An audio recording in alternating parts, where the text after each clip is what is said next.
మీ బంగారం తాకట్టులో ఉందా? నెల నెల వడ్డీ కట్టలేకపోతున్నారా? ఆచారి గోల్డ్ 9030022345.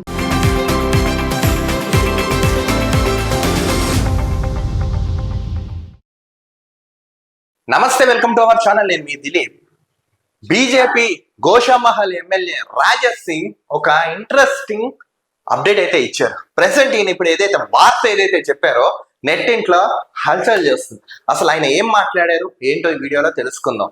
మనందరికీ తెలుసు, గోషామహల్ అంటేనే ముఖ్యంగా ప్రప్రథమంగా మనందరికీ గుర్తొచ్చే వ్యక్తి రాజా సింగ్. రాజా సింగ్ గారు వరుసగా 3 సార్లు ఒకే నియోజకవర్గంలో బంపర్ భారీ మెజారిటీతో గెలుస్తూ ప్రజల ద్వారా ప్రజల కొరకు ఆయన ప్రజానాయకుడిగా గుర్తింపు అయితే తెచ్చుకున్నారు రాజా సింగ్. ఇప్పుడు ఈ రాజా సింగ్ గారు ఒక ఆసక్తికరమైన వ్యాఖ్యలు అయితే చేశారు. చాలా మంది అన్నారు Raja Singh కాంట్రవర్సీకి care of address అని. కాంట్రవర్సీకి care of address Raja Singh అని చాలా మంది మాట్లాడుతుంటారు. ఎందుకంటే హిందుత్వం మీద కానీ, నెక్స్ట్ పార్టీ మీద కానీ, నెక్స్ట్ ఎవరైనా దేశద్రోహులు ఎవరైనా తప్పుడుగా మాట్లాడితే వాళ్ళందరినీ కఠినంగా వార్నింగ్లు ఇస్తూ ఉంటారు రాజా సింగ్ గారు. ఇప్పుడు ఈ రాజా సింగ్ గారి గురించి గతంలో చాలా వార్తలు అయితే వచ్చాయి. ఈయన్ని త్వరలో పార్టీలోంచి సస్పెండ్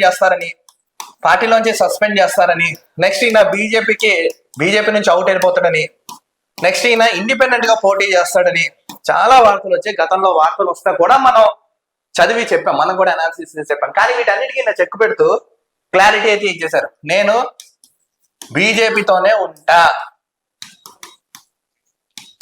అని క్లియర్ గా స్టేట్మెంట్ అయితే ఇచ్చారు. ఇప్పుడు ఈయన ఏం చెప్తున్నారు, నేను ఎక్కడైనా అబద్ధం చెప్పానా, నేను ఏమైనా వివాదాస్పద వ్యాఖ్యలు చేశానా, ఎవరైనా పార్టీ మీద కానీ, హిందుత్వం మీద కానీ, ప్రజల మీద కానీ, దేశం మీద కానీ ఎవరైతే సంఘ విద్రోహ శక్తులు ఎవరైతే ఉన్నారో వాళ్ళందరి మీద మన జోలికి వచ్చిన వాళ్ళ మీద జోలికే నేను వెళ్తున్నాను కానీ నేను కావాలని కాంట్రవర్సీలోకి పోవట్లేదని రాజా సింగ్ గారు అయితే చెప్పుకుంటూ వచ్చారు.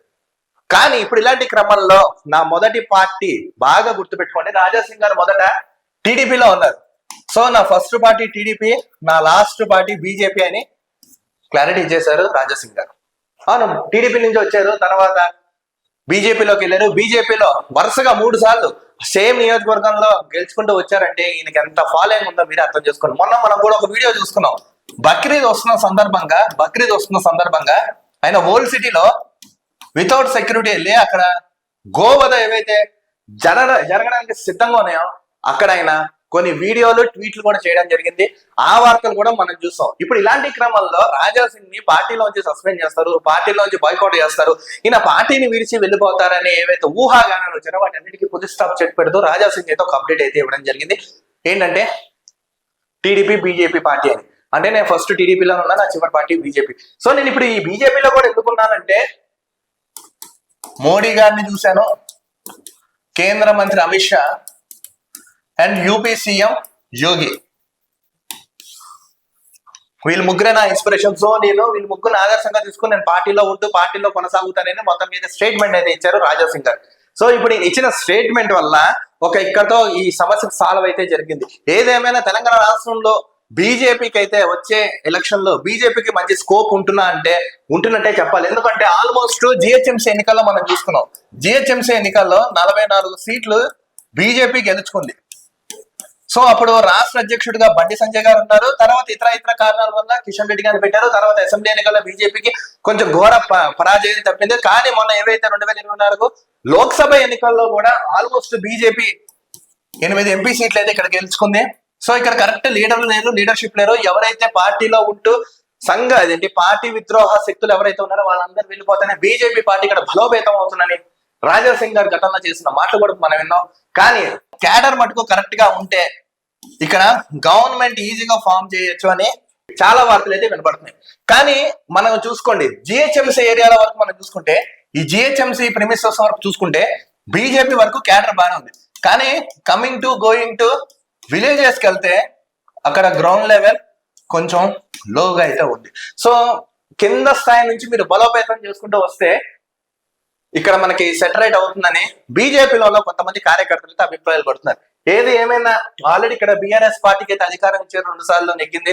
నెక్స్ట్ తెలంగాణ రాష్ట్రం ఇచ్చిన కాంగ్రెస్ పార్టీ కూడా ఉంది కాబట్టి కాంగ్రెస్ పార్టీ కూడా కృతజ్ఞత భావంతో ఆ పార్టీని గెలిపించడం జరిగింది. కానీ ఇప్పుడు బీజేపీ అంటే ప్రతి ప్రభుత్వంలో మార్పు అనేది కోరుకుంటారు. ఈసారి ఏమైనా తెలంగాణ రాష్ట్ర ప్రజలు బీజేపీని కోరుకుంటారా, లేకపోతే పొత్తుల భాగంగా ఏమైనా బీజేపీ ప్రభుత్వం ఏర్పాటు చేస్తుందా అనేది మనం అయితే వేచి చూడాలి.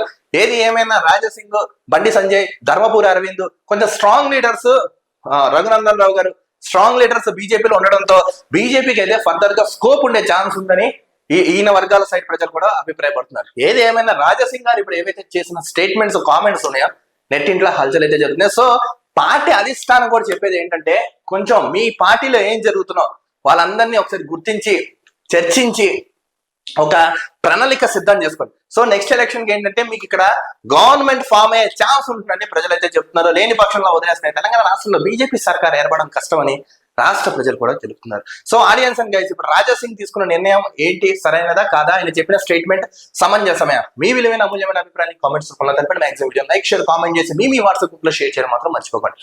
మరో టాపిక్ తో కలుద్దాం. నేను మీ దిలీప్, చూస్తున్నాను.